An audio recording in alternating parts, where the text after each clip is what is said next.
There is a difference between living in the past and telling the truth about it.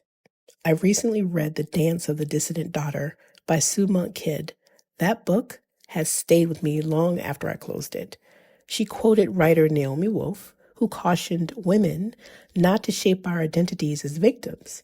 Then she made a distinction I haven't been able to stop thinking about. Sue wrote, "Shaping our identity as victims is quite different from naming the truth of our victimization in order to work against it and live into our power."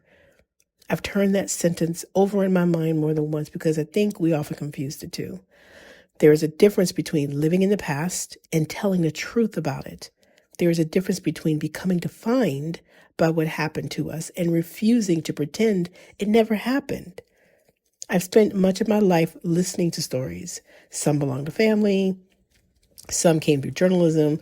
Now they come through the oral histories I'm privileged to help preserve. But one thing I've learned is this. People rarely tell difficult stories because they want sympathy. Most tell them because they want someone else to know the truth. The Bible doesn't hide difficult stories either. It tells us about betrayal, exile, failure, grief, denial, injustice. Not because suffering is our identity, because truth is part of our redemption. God never asks his people to heal by pretending. I've wondered lately if there's one reason testimony matters so much. A testimony isn't simply a story about what happened. It's a story about what happened and what God did with it. The wound is not the ending, but neither is it erased. Sometimes we think forgiveness requires forgetting. Our strength means never speaking about what hurt us. But silence isn't always peace. Sometimes silence is simply protection. Silence is fear. Sometimes it's waiting until we have the words. I've learned there is freedom in naming things honestly, not so that they become our identity, but so they no longer have to hide in the dark. Truth has a way of opening windows. It lets light reach places we've kept closed for years.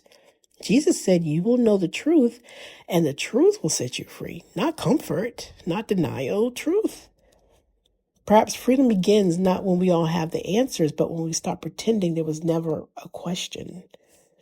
I'm still learning what it means to tell the truth with grace, to remember without being trapped by memory, to honor what happened without allowing it to become the only thing that defines me.